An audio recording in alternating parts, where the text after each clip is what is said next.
Hi, everyone. Thanks for joining us. We're just waiting for everyone to join and then we'll begin. Morning, thank you.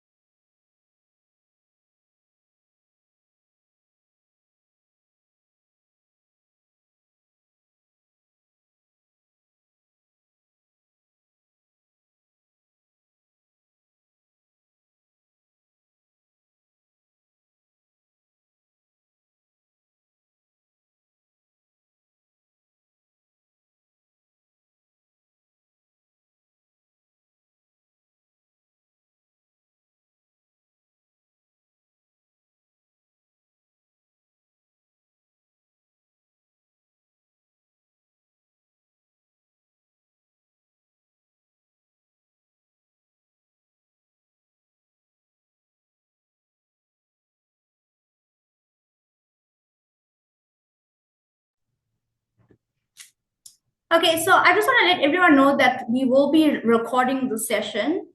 And then I'm going to add in our email address and company website link for you guys in case you want to share your CVs with us or if you want to have a look at the positions that we have available. So I'll just add that into the chat.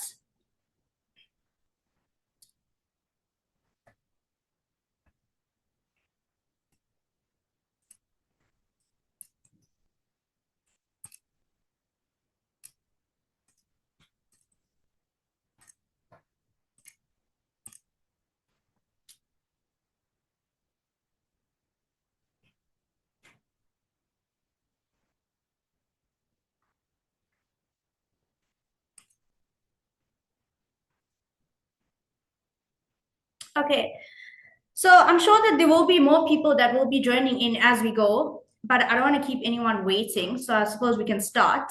So I just want to thank everyone for joining us today. And so Ayanda and I will be giving you tips on how to structure your CV and how to navigate the working world at the moment, because we know that a lot has changed over time.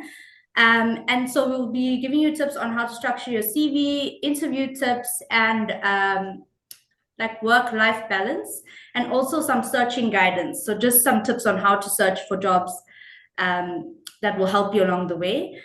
Okay, so we will be doing a little prize giveaway. So if you have any questions that you want to ask us, please can you pop it into the chat and then we will have a Q&A session at the end for everyone to answer or give us any questions that you might have, and then we'll answer it at the end. If we see any questions that are in the chat, then we will answer it as we go if we can. Okay, so just to show you what the prize giveaway is, we'll give you a little water bottle, and then you'll get a copy of Cindy's books. So this would be for the guys. And then for the ladies, we'd give you one of her new books. Okay, so I just want to just record before we start. Okay, perfect. Okay, so I'm gonna hand over to Ayanda, and then she's gonna do she'll start with CV structuring.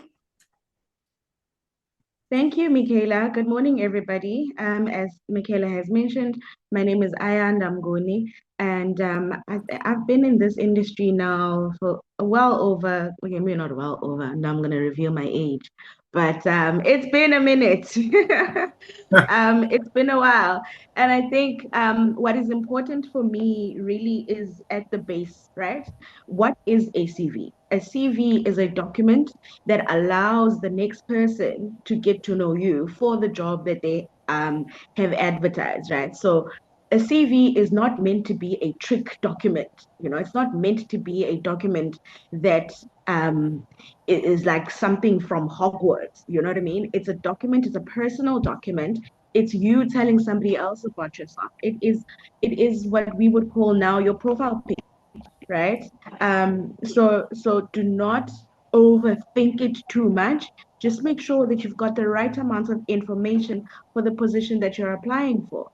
Don't do it as if I know who you are, because I don't know who you are, and you do need to stand out from everybody else, right? So, what are we looking for in a CV?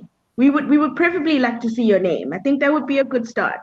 Your name and your contact information, very important. Make sure that the name is spelled correctly, your number is correct on there as well. It seems like it's something that should be obvious, but you'd be surprised how many people forget that part because you focus so much on everything else. So that would be the first thing, to make sure that you have on your CV, because once I've seen it, I need to be able to contact you. I need to be able to tell what is your name. So make sure, that in this big thing that you're trying to create, you've got the basics down. Then there is no need for you to have your physical address down to the door on your CV. It is not necessary. We only need to know where you are in the country and whether or not you're willing to relocate. So if you are in Morningside, Durban, and you're willing to relocate, you'll say Morningside, Durban, willing to relocate. You're not going to put Windermere Center, building 5, door number 3. That is all information we do not need, and it exposes you to people that do fraudulent things with other people's personal information. So just be concise like that. That will be fine on our side. Your hobbies, take if you've got this on your CV, do me a favor and take it out. If you're telling me on your CV that you have a criminal record or not, can I tell you now? It doesn't matter, because it doesn't matter that it is on your CV. Let me clarify that very quickly.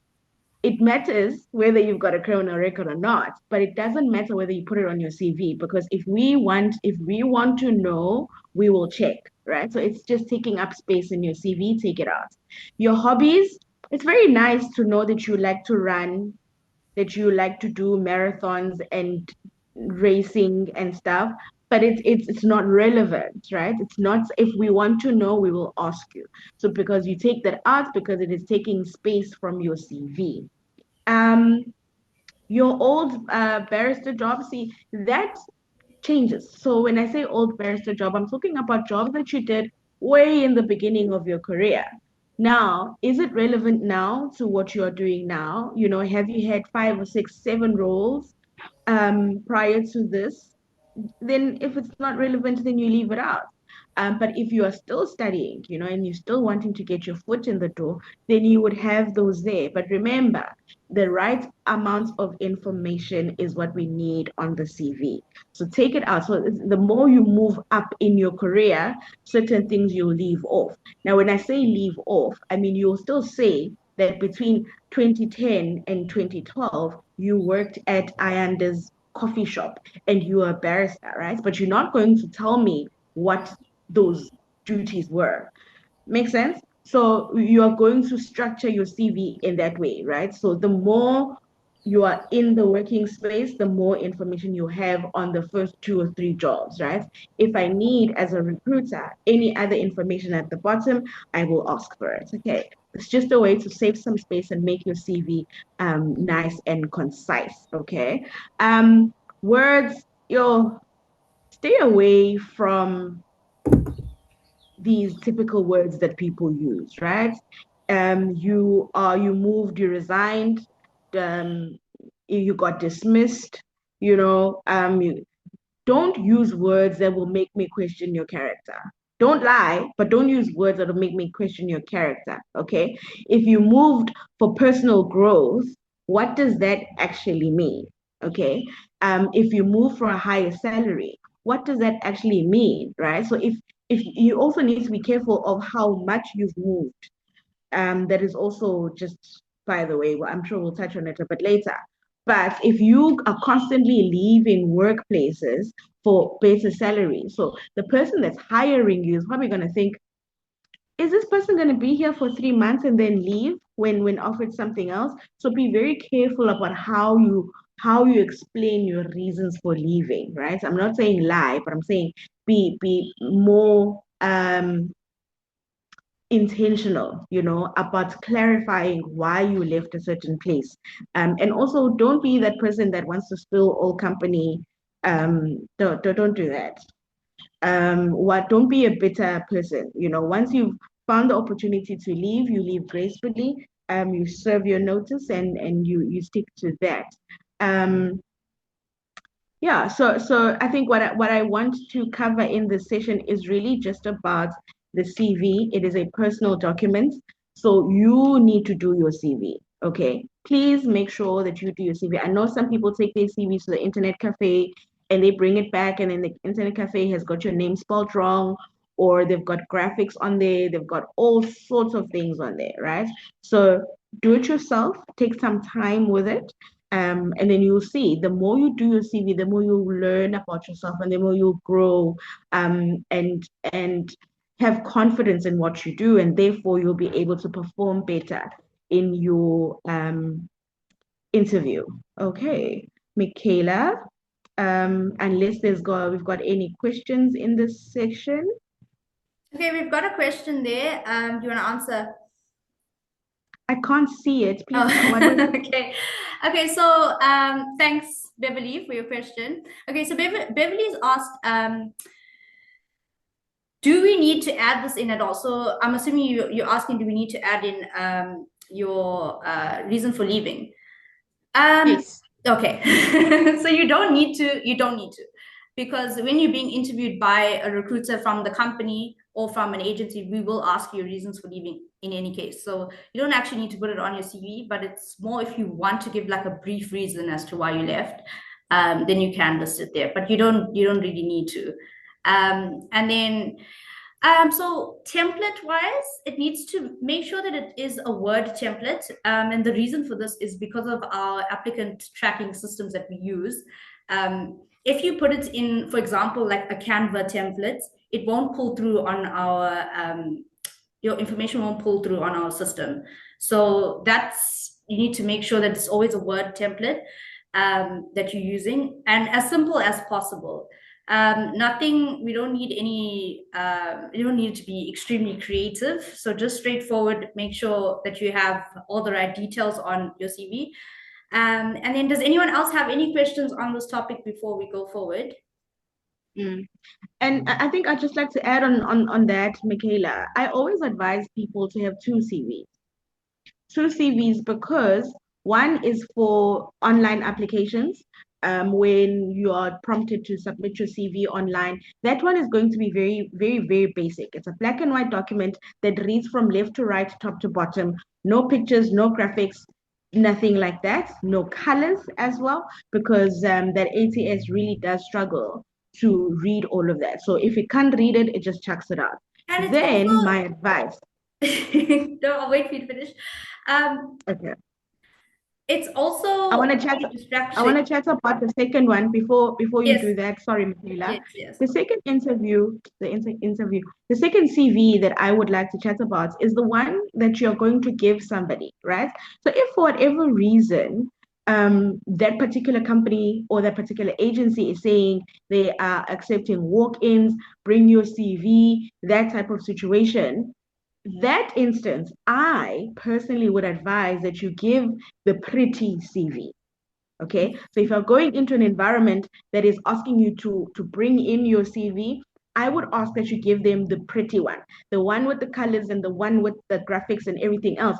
And simply I advise that because the human eye is quite lazy, right? So if I'm seeing a whole lot of walk-ins come in, if every single one of them has a plain CV, my eye naturally is going to get tired of looking at that the whole time, right? But if there's something else that comes up and it's got colors and it's bright and it's got graphics, it makes me want to look at it.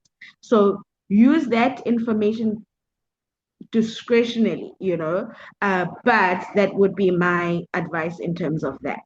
Michaela?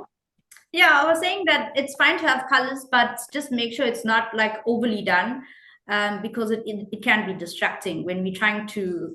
Because remember, you're trying to attract by your skills that's on your CV. So the important information, not so much the colors, but you can use a colorful template if you want to, but just make sure it's not too much. Yeah. You make sure that you have the right information. Yeah. Okay, so I'm gonna go through job search guidance now. So this is an important one. So everything that I'm going to mention now is something you should take note of. So job search guidance. So how do you go about searching for jobs and being able to apply the right way and get so that you can get an interview? So the first thing that you need to do, which is really important, and I know a lot of people don't do this, but you need to just sit down with yourself and try and establish what it is you want to do with your future. So where do you see yourself? What position do you see yourself in, like going forward in the future? And then the next thing would be is to try and establish, okay, what are the steps that I need to do to get to that point?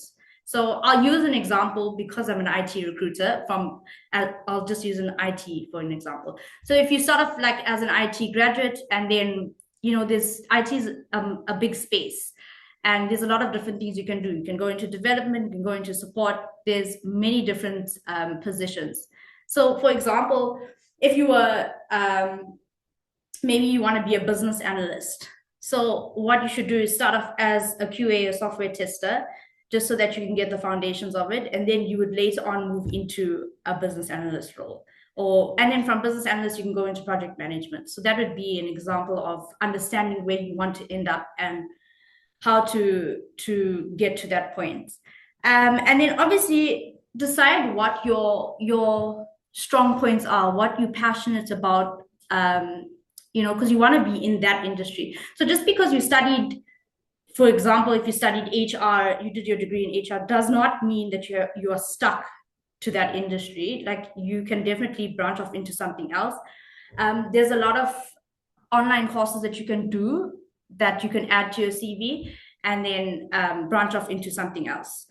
And then just kind of understand what it is you want to do, and then start making the change. So just because you're in a certain industry now doesn't mean you can't make the change and transition into something else.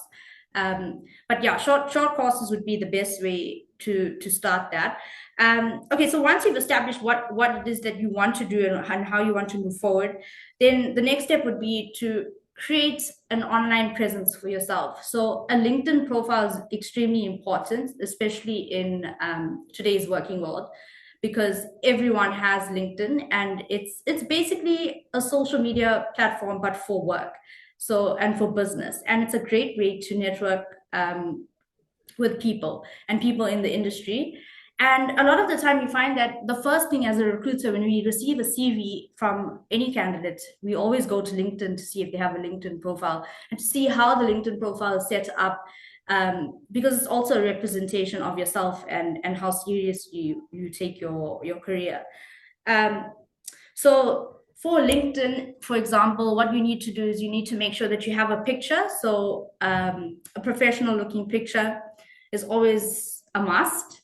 You must make sure that you have a summary, so just a brief summary of your experience, and then obviously like the positions that you would be interested in, or the industry you're interested in. And then there's also an option for you to select open to work. So you can select open to work. Obviously, if you currently in like a current job and you don't want them to know that you're on the market, then I wouldn't suggest you put open to work. But if you are not working and you're trying to attract like recruiters to view your profile, then it's important to put open to work. And then when you select open to work, there is an option for you to fill in all of the positions that you would be open to. So why this is important is that if I'm a recruiter, for example, and I'm using LinkedIn to search for a specific, maybe like a sales consultant or an administrator, then I would put in keywords. And if you have that listed on your profile, this is what you're open to work, so you're open to these positions, then I would pick up your profile. So it is important to make sure that you have that there. And then the other thing would be skills. So there is a skills section. You would need to definitely list every single skill that you have from your previous roles. So they do give you an option for when you're adding in your positions that you've worked, you have an option to add in specific skills under those positions as well. So that will all pull through. And then once people are searching for you, then they will pick up your profile. So that's important. And then obviously to stay active on job portals is also very important. So, for example, Peanuts. If you are using, make sure your Peanut account is updated. Because if you are using Peanut, for example, to apply for jobs, as recruiters, it shows us that when you were last active. So if we see that you've been recently active, we're most likely going to call you. But if we see like 3 months ago, then majority of the time we won't choose that person at first. We first look at the people that are active recently before we go to looking at the people that were active like 3 months ago. So that's very important. So even if you're just applying, just make a note to apply maybe once a week or one day a week, and you just apply to a few jobs. Even if you don't have all of the required skills for that specific job, I would suggest apply anyway, because majority of the time we will store your CV on our database, or companies will store your CV for a later stage. Okay, and then the other thing would be is to connect with as many recruiters as you can and recruitment agencies, because we all have a different set of clients, and we all have different roles. So your best way would be to connect with as many recruiters as you can, and also connect with company or people from the industry that you're trying to get into, or working within.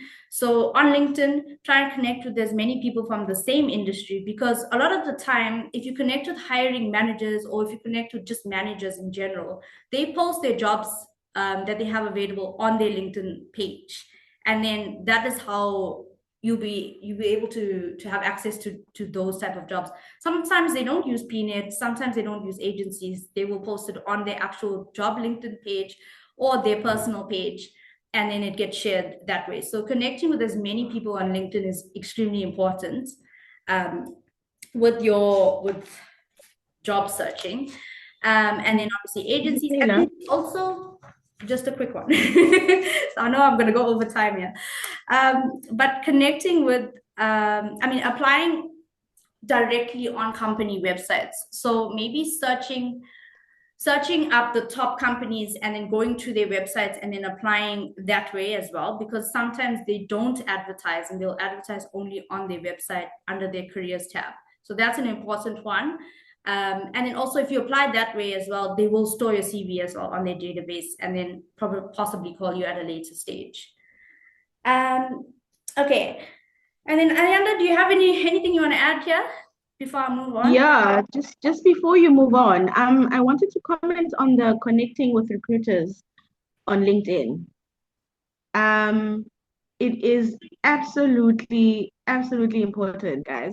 When you're connecting, it's not enough to send a DM and say, "Hi, my name is Ayanda, and I am, here's my CV. Do you have any jobs for me?" That is such a difficult thing for me to answer, right? You need to be able to position yourself, or you say, "Here's my CV, please recommend me for any jobs," right? Because what that is saying is that I need to stop my day and attend to what you are saying. Versus if you say to me, "I've had a look at your website, I see there's a position for a compliance administrator, and I think that I would be suitable for this position. Here's my CV." That's a bit different, right? Or if you're asking for anything, right? Any advice or anything like that, frame it in that way, and don't just say hi, then I'm gonna just say hi, right? It becomes awkward. It becomes really awkward, right? So please, just also when you are reaching out to recruiters, just take into account that that next person is also doing a lot in their day, and you want to make their interaction with you as easy as possible. Thank you, Micaela. Okay, so there's two questions here that I think we can answer quickly. And I'm not sure if you can answer this one. Okay, so Beverly's asked if there are any other job boards that she can use to apply for jobs other than Peanut, Indeed, and Careers 24. I think those are the main ones, so wherever we go for talks and we speak to other recruiters, those are the ones that we actually look at primarily. as recruiters.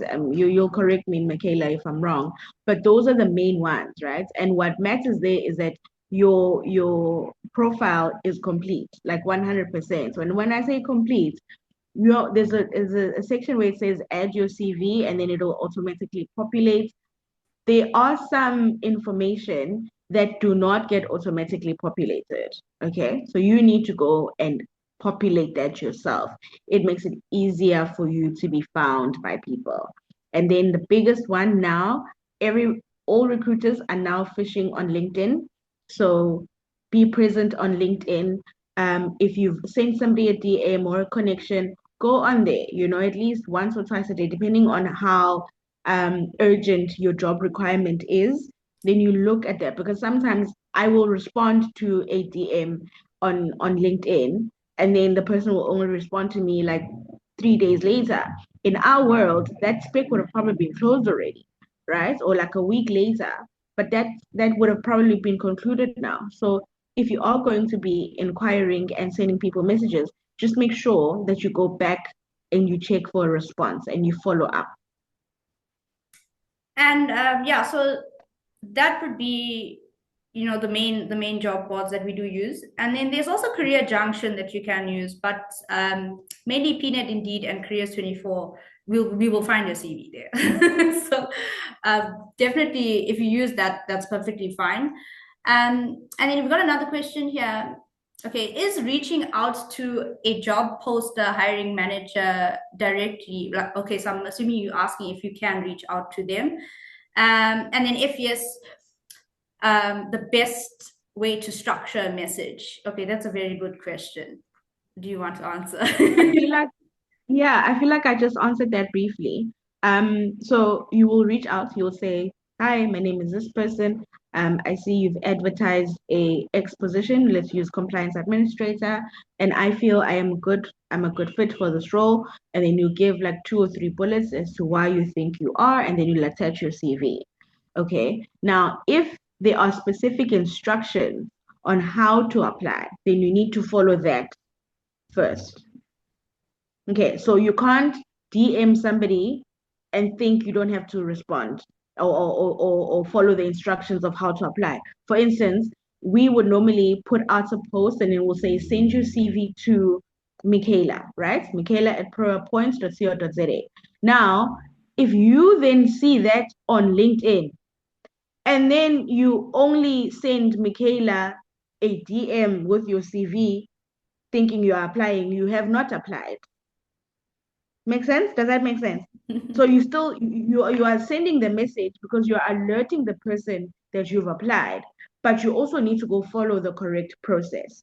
That would be my answer to that. Okay, so it's definitely okay to apply or approach managers on LinkedIn. Sometimes they'll reply, sometimes they just ignore your message. So you just need to take it with a pinch of salt and move forward. Or find another way, maybe an HR person or like the recruiter from the company, or Google like the company itself. And sometimes when you do that, it will show up the jobs that they do have available and apply that way. But yeah, there's no harm in messaging them directly. Just make sure that it's professional.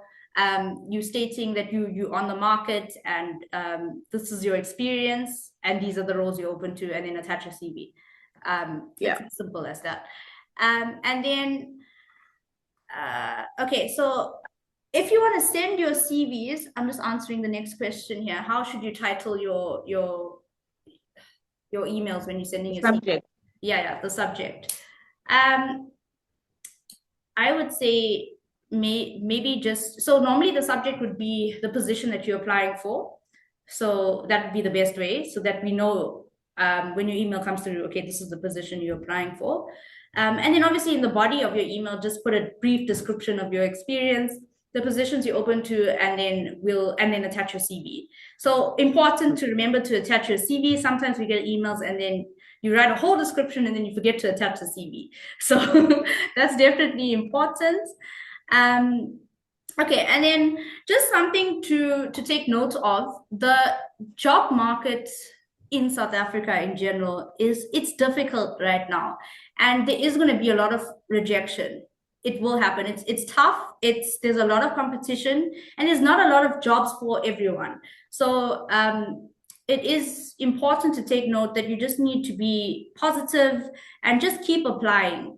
And then rejection is part of it, so you don't be scared to continue applying, or don't feel sad that you got rejected. It is part of the process. Just keep applying to the next role, the next position that you see. And then also it's good to keep a spreadsheet of all the jobs that you've applied to, just so that you can keep track of the response that you got, or if you got a response. And then if you notice that it's been maybe like a week or 2 weeks and you didn't get a response, it's okay to follow up. So you can send a follow-up email to say, hey, I've applied for this role. Have you seen my CV? And then if you're doing that to a recruiter or recruitment agency, sometimes we will actually reply to you and say, yes, we've got your CV, and we'll explain if you fit the role or not. Yeah. And I think just to tab in there, Micaela, because there are so many people in the job market, each and every position is flooded with applications, right? So on the point of rejection, don't take rejection personally. It's not Micaela sitting there going, I don't want to speak to Ayanda Mngoni, and therefore strike them off. It really is not like that. So do not think of it like that. It is disheartening we've all been there, right? We've all been in the job market looking for employment, searching, applying, and then nobody responds, and then you feel like, despondent. But keep on going. A lot of it is about timing, whether it's time for you to be in that particular position. And I like what is it Cliff? Cliff in the comments says that he or she, they. um, No, I see you, Cliff. Hi. It's a him. They would Google the HR managers of certain companies that they are interested in, or he is interested in, and they would connect with them on LinkedIn. That shows initiative. I think people will welcome that. But there's like a thin line between initiative and stalkerism. So keep it professional all the time. I'm not saying that you don't, Cliff, but I'm just adding on to what you are doing. Just keep it professional, check in every now and then, letting the person know that you are in the job market, and always highlight why you think you'd be a good plug in into their organization. I think that would work. Thanks, Micaela. Okay, so just a few more questions before we move on to the next topic. So what is the time frame to send a follow-up after sending an application? I'm gonna say give it 2 weeks, because sometimes when you send us an application, sometimes we get hundreds of applications, and it takes us time to go through the applications. It is good to send a follow-up email, because sometimes it will prompt me to see your CV. So definitely, I would say 2 weeks. Give it 2 weeks, or even 1 week. And if you don't get a response after the first week, then give it another week, and then do another follow-up. And then I've got another question here. Cover letters. How important are cover letters? If they've asked for it, give it. Yeah. If they've asked for it, give it. If they haven't asked for it, my advice, leave it. I want to be honest and say, when last did you read a cover letter? We don't have time to unless they've specifically said put in a cover letter, right? Because then what that does, if you've been prompted for a cover letter, what that does is that it allows you to tailor your cover letter to that company and to that position. You see, and you identify how you plug into them through the cover letter. But if they haven't asked for it, they're not going to read it. And if we are contacting you and asking you to share your CV with us, if we found you on PNet or whatever the case, and we have a position that we want to consider you for, then I would say attach a cover letter, so that then at that point we will read it, because we're already going to consider you for a position.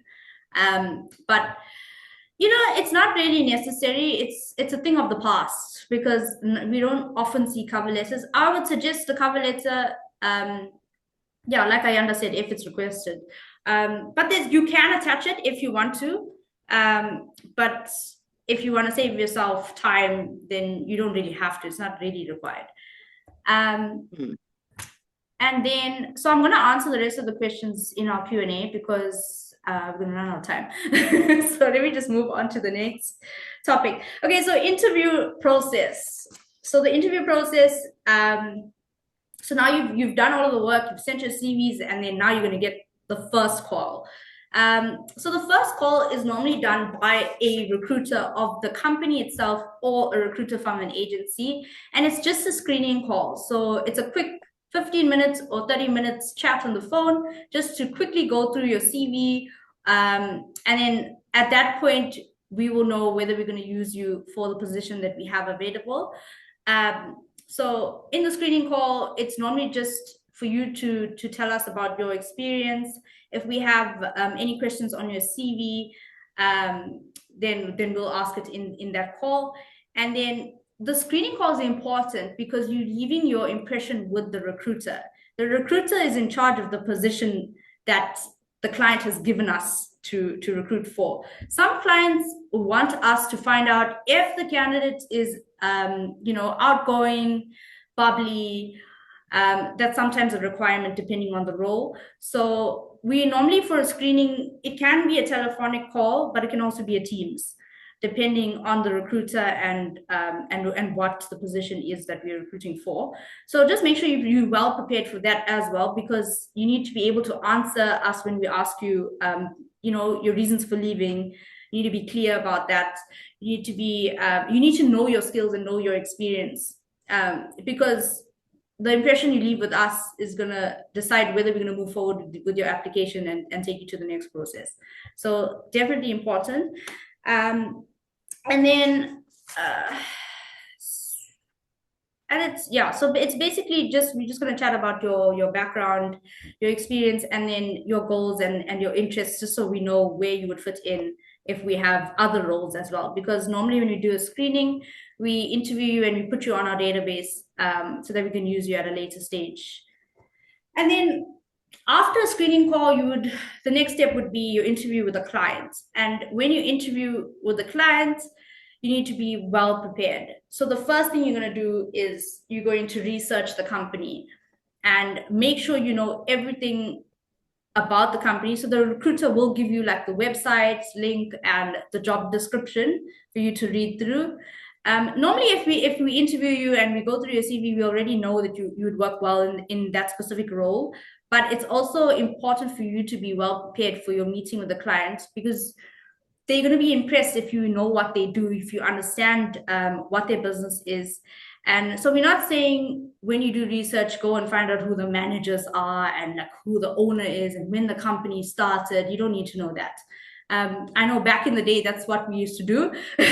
But now you just need to basically understand what the business is. And it's important for you to do that so that when you are answering questions that the client is asking you, you can give examples from your experience to them. And then also that would give you an opportunity to tell them why you would fit in that role and why you would fit in their business. And so it's very important to know what the company does. And then speak clearly. So if you are introverted, I know that interviews are nerve-wracking and it's you might get stuck in your interview to answer questions. So if that is the case, it's important to practice your answers before you're going for your interview. So do a practice interview with a family member or a friend. Just ask them to sit in with you and then just do a general answering of questions on your experience. And then they will also ask you, so I wanted to speak about the common questions that are asked that you need to be well prepared for. So one of the common questions are, tell me about yourself. So we all don't like this question because you never know how to answer it. So how you would answer this question, just give a brief answer briefly about your experience, who you are as a person, and then what you like to do in your spare time. So as brief as possible. Don't give too much information, but just simply about your experience. And then also you can also add in, where you see yourself in the future if you want to, but make sure that it's brief. And then what are your strengths and weaknesses? So this is also something you need to take note of, because sometimes it is asked in an interview, and sometimes we don't know how to answer this either, because you might not know what your weaknesses are. So I would suggest that prepare for this question, and just sit down with yourself and just obviously we don't want you to put negative things about yourself. Don't answer in a negative way when you say weaknesses. But yeah, make sure that you know how to answer that question specifically. And then also in this time, they're going to assess your personality as well. So just make sure that you come across professionally, you're speaking clearly. You don't necessarily have to be someone that is bubbly, and just be yourself. Do not answer like a robot. So do not answer like as if you've prepared these questions, but speak naturally. And then also dress code is very important. Please do not show up to an interview wearing jeans. This is for males and females. Make sure that you are always dressed smart, casual, and well, you could dress smart casual. If you are male, you can wear jeans and a golf shirt, or jeans and a formal shirt, depending on the company. But I would suggest to just dress formal. For the ladies, nothing revealing. So make sure that everything is covered up. There's no strappy tops. You want to look professional. Make sure that if you have nail polish on, make sure it's not chipped, those type of things. Those are small things, but it's things that people notice, because they obviously notice how you're presenting yourself. And then, do you want to add anything, Ayanda? Yes, I just checked my nails here quickly. Um, I think what is important for the interview phase, be confident in your skills, okay? Because a job interview is not a platform for you to go and beg for a job. It's a platform for you to go and express your interest and share your experience and how your experience plugs into the organization. So it's not a platform where you're going to go and you're going to plead and beg for a job, because remember, they've already asked you to come and see them. So it's now about, can we now, is what is on paper this person that is going to sit in front of us? And this person sitting in front of us, are they going to be able to fit into this organization? And is this somebody that can come and plug in and we can build and go forth and conquer with, So I think that would be the first step of understanding the dynamic, right? So you're not there as a pauper, okay? You are there to exchange, right? And you will also have questions for them as well, because whilst you're unemployed or you're desperate for a job, you also need to make the determination of whether that place is going to be the right place for you. Okay, so that type of understanding makes it easier and clearer for you to prepare, and it helps to calm you down during your interview.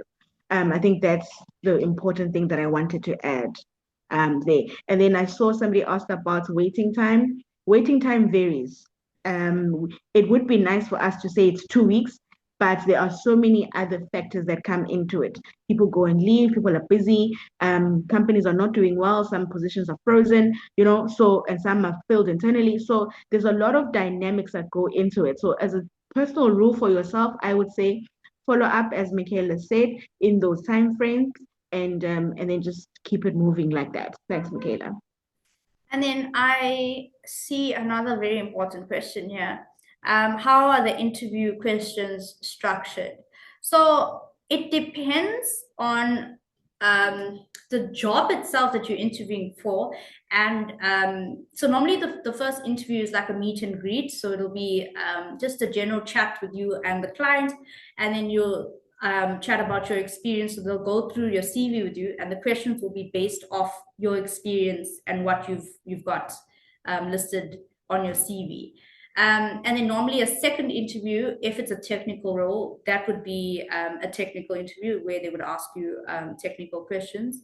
Normally, a recruiter will prepare you for your interview and we'll tell you what the interview is going to be about. So we'll tell you whether it's going to be technical or if it's going to be just a general chat. Sometimes interview rounds can be depending on the client, one interview and then they'll make a decision, or it'll be two interviews, sometimes three interviews, sometimes there'll be assessments included in the process. The process itself it can take 3 weeks, sometimes 2 weeks, sometimes 3 weeks. So you've got to be patient throughout this process, and then just make sure you are prepared for any questions. So whether it's based off your experience or just based off your skills and your technical knowledge. And then the one thing I need to chat about is salary, the question of salary. So this is an important question. Sorry, Micaela, I'm chatting away here and I'm muted. Sorry. I think before we move on to salary, Khomolemo in the chat asked about why do we request academic transcripts even if somebody is professionally registered into the professional body. Typically, what happens, Khomolemo, is that clients will specify that they want somebody that has attained in their coursework 80%, right? Or anything like that. So for that reason, so for some companies, it's not enough to know that you qualified and you graduated in that particular position. They want to get down to the nitty-gritties to say they want somebody that has done accounting too, and they must have achieved 80% in accounting too. Do you see what I mean? So the assumption would be that because you have X type of career qualification, yes, you must have done accounting too, but how did you pass accounting too would be the question. Okay. Yeah. And then Yes, Michaela. Sorry. before I answer this next question, so salary, how to answer salary? The best way to answer this question is do not talk numbers in your interview. Do not talk numbers. And why we say this is because you could be selling yourself short. For example, if the client asks you, okay, how much well, what is your salary expectation? That's how they would ask it. And then if you say, for example, like 25,000, but they actually were willing to maybe offer you like 30, then you'd be selling yourself short by like 5,000 rand. So we always ask our candidates not to say anything in the numbers. So don't mention any numbers, but just say market related. That would be the best way to answer that question.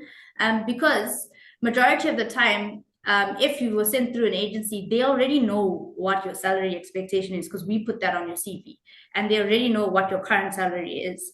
So it's like a trick question to just basically get you to sell yourself short. So the best way is just to say market related, and then it leaves a lot of room for negotiating. So it leaves room for us to negotiate the salary with the client. So that's how you would answer salary.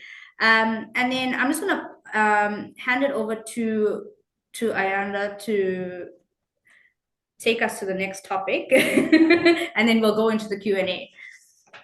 Yeah. Okay. So you submitted your CV, you've done your interview. Now they wanna offer you. Oh, they've offered you, and now you are here, right? So you've Am got the I job. running a bit? So you've got the job. What now? Okay. You've got the job, and now you are about to start. Okay.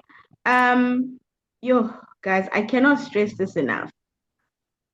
Do not share everything with everyone. Don't overshare, right? Tell people the amount of information they need to know about you and gracefully leave it at that. All right. Do not show up. I mean, your first week is probably just going to be a lot of training, a lot of introductions, and learning people's names and things like that. So you want to show up as such, because I mean you've done this whole process. So prep for your day one. Prep for the day that you walk in there and show these people who you are. You want to show up confidently. You want to show up prepared. You know, you don't want to go out the previous night and then now you've got things of last night happening to you this morning, right? So take yourself seriously in that regard, right? Make sure that you've brushed up, on, I mean, we're not robots, right? So you're not obviously going to remember everybody's name, right? You're not going to remember, right? But you want to give people a certain amount of confidence that this person that they've brought in, and how do you do that? You do that with how you look. That would be the first thing. So prepare for that first day. It is going to be very important. And then counsel yourself. Sometimes you spend so long not working, and then you finally get your big break, and then now you've got the big break and now you feel like an imposter all of a sudden. So deal with those internal traumas that you have in however way that you want to do it, but just be aware that once you've got the position, you've got the position. There's nothing else to prove beyond and above that, right? You just now need to deliver, because you've done all of the hurdles, you've jumped all of the hurdles, you just now need to bring it home. And then just quickly, Micaela, I'll see if I can do this in 5 minutes.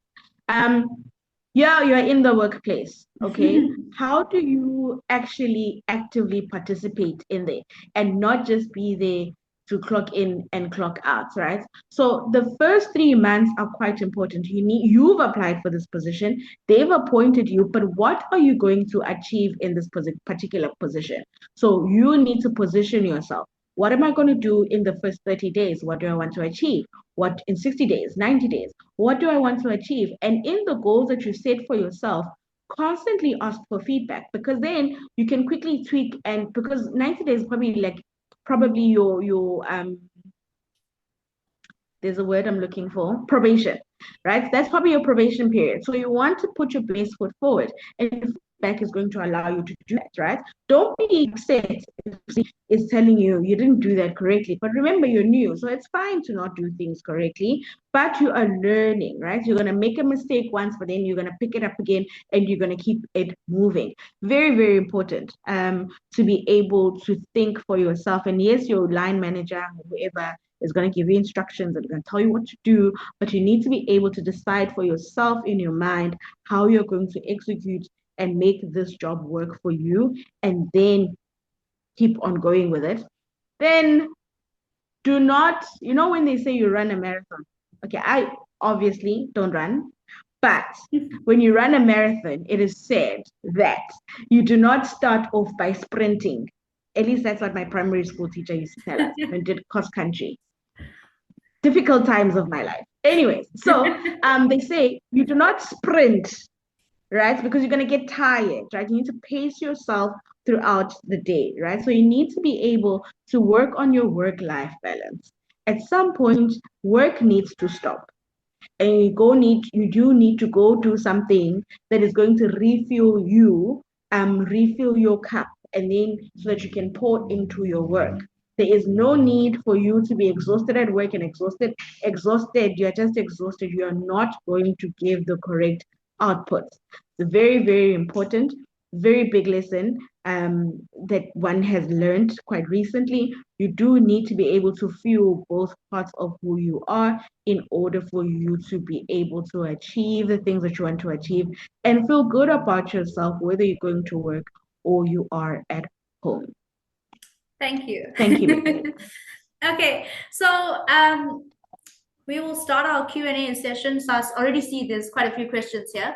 Can I just ask that you put in your first name and your location when you're asking a question, just so we know where you're from, and so we know your first name, so we can give you we can mention your name. Okay, so the nice question that okay, I'll start with Beverly because you're at the top here. Is assessments the norm for most jobs? Okay, very good question. It is the norm for most jobs. So Not necessarily technical. So if they don't ask you for a technical assessment, they will ask you to do something like a psychometric or a personality test. So it is the norm for most companies. It's been introduced more recently. So yeah, so you will be required to do assessments. Sometimes you'll be required to do an assessment when you're applying for a job. Yeah. And sometimes you'll be required to do an assessment after your first interview. Sometimes it's before the first interview. So every company is different in that sense. And then, okay, so the next question, what happens when they ask for your most recent payslip after you said market related? Okay, they're not going to ask you that question, because if you're going through a recruiter, they will discuss your salary with us, and they will most likely have your pay slip already. So they will have knowledge of what you're currently earning, because that is the part of the documents that we ask you for when we interview you. So we don't ask you for your pay slip to sell you short. So we don't do that. So how your salary will be offered is depending on how well you interview with the company and how well you are able to speak and answer like the questions clearly, and obviously based off your skills. So it's always good to go through a recruiter, because we are able to negotiate that for you. So you don't have to deal with the salary question because it goes through us. And majority of the time, we're able to get you a good offer. But you will not be asked for a pay slip. You will be asked if you're being interviewed by the company directly, they'll ask you that as part of your documents. And then if you interviewed by a recruiter, we will also ask you for that information. But it won't harm your chances in any way of getting a better I salary. think I think I think it's more of to see your entire package, what we call cost to company, Yes. right? So they are able to then structure the offer that they are going to give you. I think if we understand it that way, it will be easier and clearer for us to be able to provide the payslip as well. And on that note, some people don't know how to calculate their cost to company, which is also why we need the payslip. Because if I ask you, what are you currently earning? And I'll say, what is your current cost to company? And you tell me 25. And then I'll ask you, do you get any benefits, medical aid, provident fund? And then you'll tell me yes. And then I'll ask you again, is this your total cost to company, 25? And you'll say yes. But then when I get your payslip, I'll see your provident fund is like 3,000 Rand, your medical aid is 2,000 Rand, that's 5,000 Rand that you haven't added. So your total cost to company is actually 30,000, and you told me 25. Yeah. So that's why we asked for a payslip. And the next question is a very good question. If I want to transition from one role to another, how should I structure my CV? And you gave a very good example. Okay, business analyst, and you want to go into the BI field. Okay, so the best way to do this, so if you want to make the transition into the next role, the best way is to complete short courses and then list that on your CV. So we need to see that you have the skills, or at least the foundation knowledge to move forward to that position. If you have that, you need to list that on your CV. That would be the best and easiest way to do it.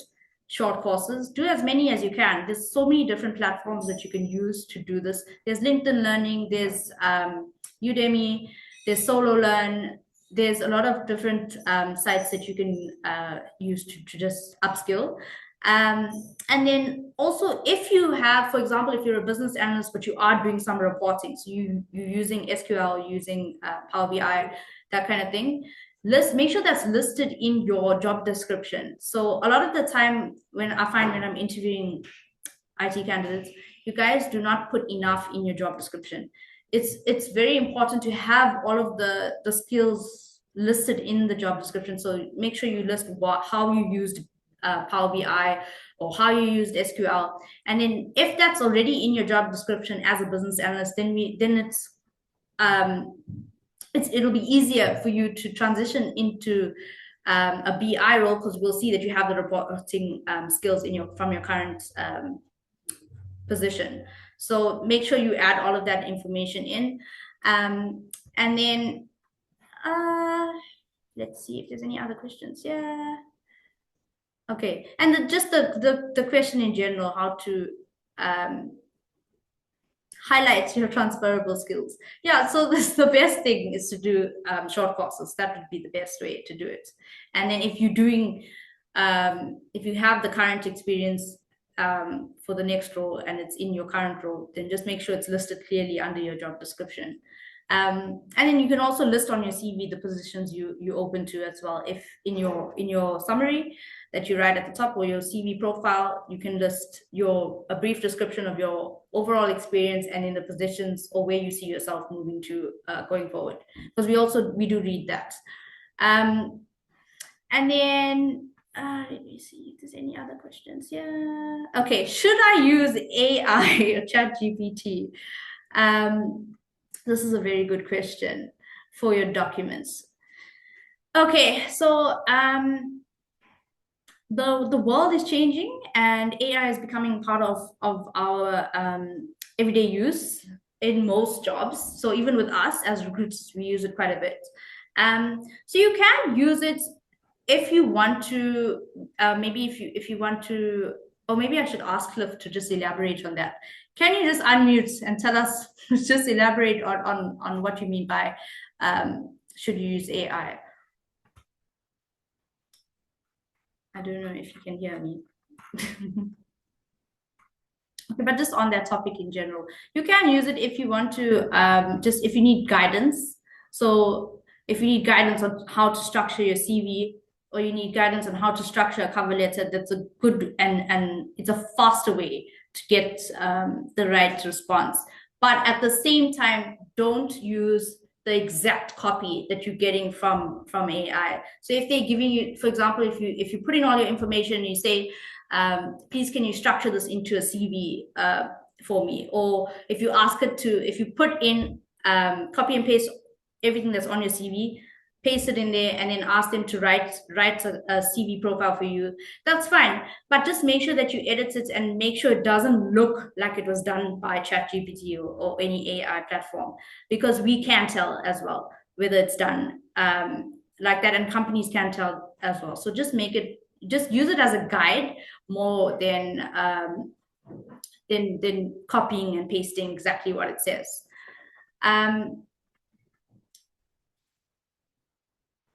How long should I make a follow-up after an interview? Oh, after the company has requested a police clearance.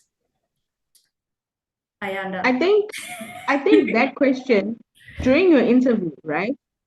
In the section where they ask, do you have any questions? A good question would be to ask, how soon do they want the person to start? Two, how long is their process? What are the timelines that are going to follow? When can you expect feedback? So you know when to answer, because it's going to be different for everyone. And I said this earlier, if I say to you 2 weeks, and then we've got a company where the hiring manager goes on leave or goes on conference internationally, or the position is frozen, that 2 weeks now no longer applies. So I think, just as a rule of thumb, as part of the questions that you ask in your interview session, just ask, to say, what are the timelines? How soon do you want the person to start? And they'll say they want the person to start on the 1st of October. And you say, okay, from here, what then are the next steps that are going to follow? It makes it easier. It makes it easier for you to know, and you have that level of confidence to say, okay, these people are actually serious about me. So that would be my answer to that one. And then just a question, yeah. How many companies that you recruit for use AI to review CVs? So the companies we recruit for use us to review the CVs. So all of our clients use us. So we are the people that review the CVs. But on that note, this comes into play with the applicant tracking systems, because that's actually part of AI. So that's why we say make sure that your CV is in Word format, so that all of your information pulls through. and then it's still viewed by another person. But there are companies that do use AI, but it's not a lot. Not in South Africa. There's not a lot. There's not many. But in that case, make sure that you always, it goes back to having the right information on your CV. Just make sure you have all of your skills listed, because if that is the case, then your CV will still be pulled through. So it's very important to make sure that you have everything if that is needed for that specific job that you're applying for on your CV. And I see Percy, you can ask your question, yeah?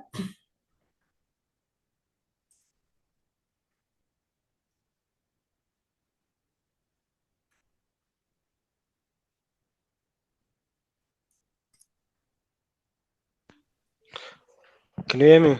Yes, we can hear you. Oh, hi, how are you all? Good, how are you? I'm fine. Yeah, so I would like to ask something in regards to inquiring about maybe a position package. I once had an experience where, like, okay, I did an interview with a certain company, and then until the screening phase where I did my fingerprints and stuff, and then suddenly they went quiet, and then at that point I didn't know anything about the package, and then I emailed the HR, and then their response was am I package what motivated, like after then they never came back to me. It seemed like I sabotaged my what my chances by inquiring about the package. So I would like to know whether, like to what extent, or can you inquire about the whole package, or like you must inquire about it initially if it's not there on the initial post, because some of these people they don't mention anything about the package, and like until at a later stage, and then turns out maybe we disagree with them and stuff. Okay, so Um, do you want to answer, I hope I Ayanda? make sense. No, yeah, I understood what you said. I think that the salary should be transparent, as recruiters we will always share the salary if we have it, because sometimes we don't have it as well. But if you're applying to the company directly, I would assume that it would be a good place to start, right? Because what if you go through the whole process and you don't know how much you'll be earning, and the position is offering 10,000 rands less than what you're currently on? It wouldn't make sense. So I would say inquire about it initially, before you decide to move ahead with the process. And yeah, also when you're speaking to recruiters, we will ask you what is your salary expectation. So if the role that we have in mind is not up to your what you're currently on, we'll tell you. We'll tell you this is what the company is offering. It's maxed at the salary.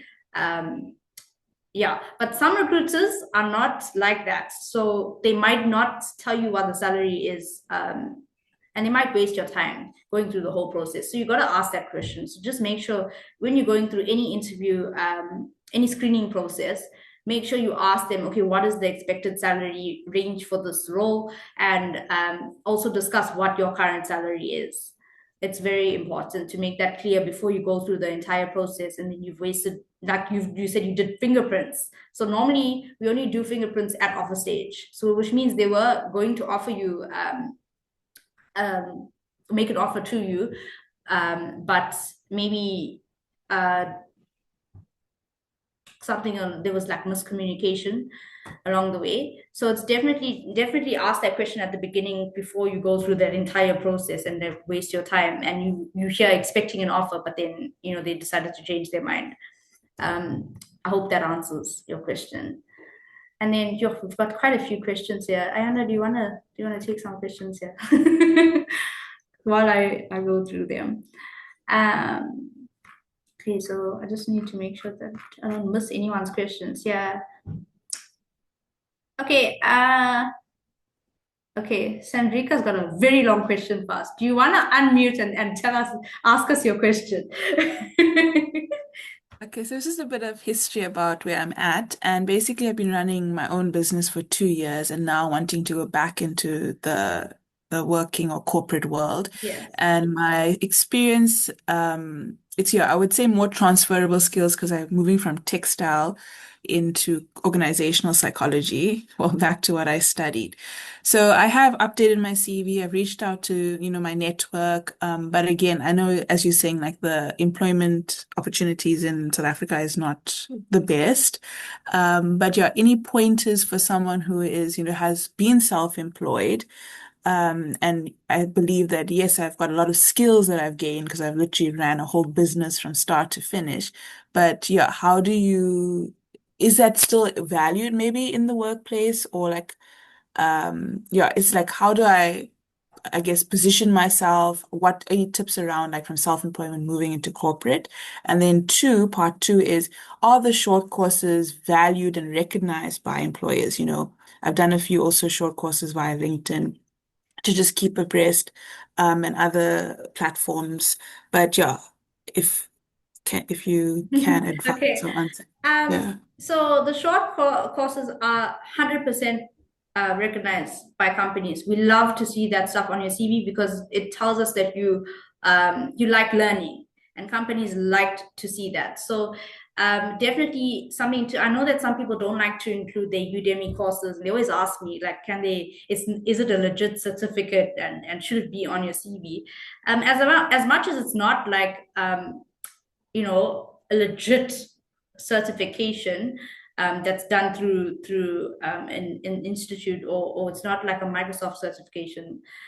It's still valued because it's still you still went through the course. So you have some sort of knowledge of what was done in the course, and you do get a certificate at the end as well. So I know some platforms you have to pay for the certificate, but it's also good to just list it, even if you don't have the certificate. Maybe you've just done the coursework. List it because the companies like to see that. So you can list it under where you would normally list your normal certifications, just say additional courses, and then list all of them under there. And then in your specific case, networking is your best bet. So going to networking events. So LinkedIn is a good thing for this because they're always posting like webinars and events that are hosted. And I know for us, we host a lot of events as well. So networking events. So maybe follow our page if you're not already following it. Um, we host a lot of networking events that you can attend and network with people, because it's all about knowing people in the industry and connecting with as many people as you can, so they can say, hey, you know what, I know this person and she would be great for this role. This is her situation at the moment. Do you have any positions that, or could you use her in any way? So yeah, networking would be your best way. And also just still update your CV or tailor it according to what you want to go into. And that's where you can use AI to help you there. So definitely maybe copy and paste your entire CV, paste it into Copilot, ChatGPT, and just ask it to suggest to you. And it will suggest a structure. It will suggest, ask it to tailor it for the specific position according to what's listed on your CV, and it will do that for you. So it will help you in that sense. And I know people don't agree with it, but it does help. It does help, especially if you're trying to do something like that and you're a bit lost on how to move forward. So definitely do that. Any other questions? Siabonga would like to know whether he should attach qualifications with your CV.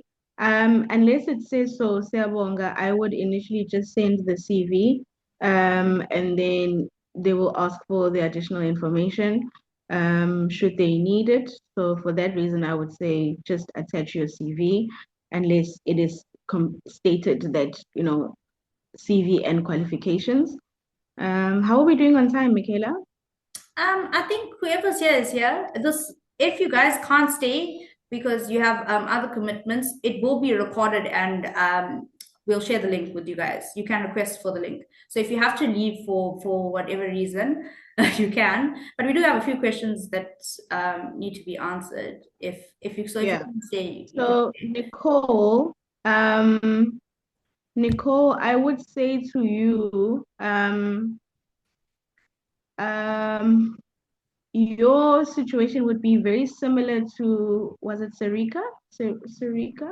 Um, I apologize, I didn't get her name. The lady that just Andrika. asked. So, yes.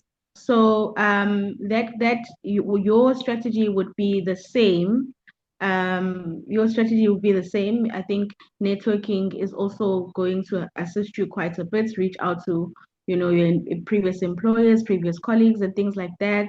And then yeah, it should be able to assist there Also send us with your salary. CV if you haven't sent us your CV, because Yeah, in our Michaela's case, email is yeah, we'd be able to help in a situation like that because we have a lot of clients that we could market you to. So when we have in that situation, um, we can easily reach out to our team of recruiters. We have like 13 consultants, and each of us have our own clients, and we can just mm, explain your situation and then market you to the clients in that way. So mm, that would be another way you could do things.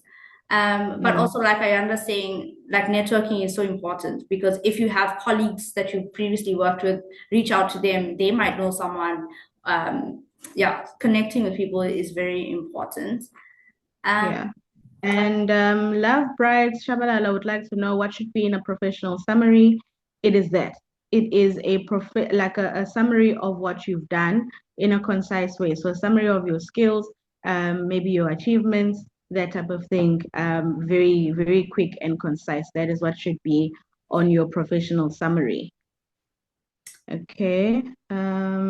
With regards to salary question, I always state my current salary and then tell recruiters I'm open.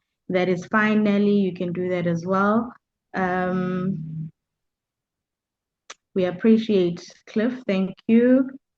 Michaela's email is above the chat, just on top of it's the right at the chat. You beginning can of the have. chat. Yeah. Okay. Yeah, I think that concludes the questions. Everybody else is just saying thank you. It was a pleasure. Thank you for all the questions. And then you just missed one here. I used ChatGPT for my CV and it didn't edit anything out. So you've got to learn how to prompt correctly when you're using any of these platforms. So you have to tell it exactly what you want it to do. So it's like talking to a person and telling this person, this is what I want you to do with my CV. So you copy it. So you just copy whatever is, highlight everything on your CV, copy it, paste it into the chat first, and press send first, and then it will send you like suggestions, or it'll ask you what you want it to do, and then that's when you'll ask it. So you'll say according to what you need the outcome to be. So you'll say, please can you rephrase the CV according to, this is the positions I'm looking to apply to. So try that, but you can also email me and I'll help you with that. So just pop me an email and then I'll help you with that. It's not a problem. Mm. Okay, cool. Are there any other Okay. questions before we leave?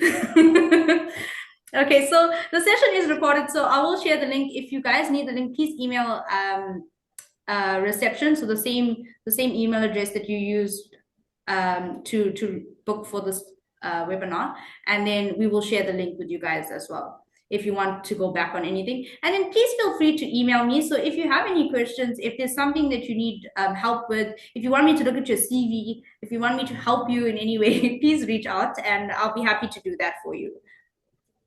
Okay, cool. Thank you to everyone. Oh, wait, one more question. Does LinkedIn Premium really make the candidates stand out more than those on the free plan? No. I would say no. It's Oh, so what it does is that it helps you as a candidate identify opportunities that you are better for. So it gives a grading, like so when you see opportunities that come up, it'll say to you, you meet 80% of the requirements here. You would be, it gives you that type of insight. Um, yeah. Yeah, I don't think it's really necessary. unless you want to pay for it.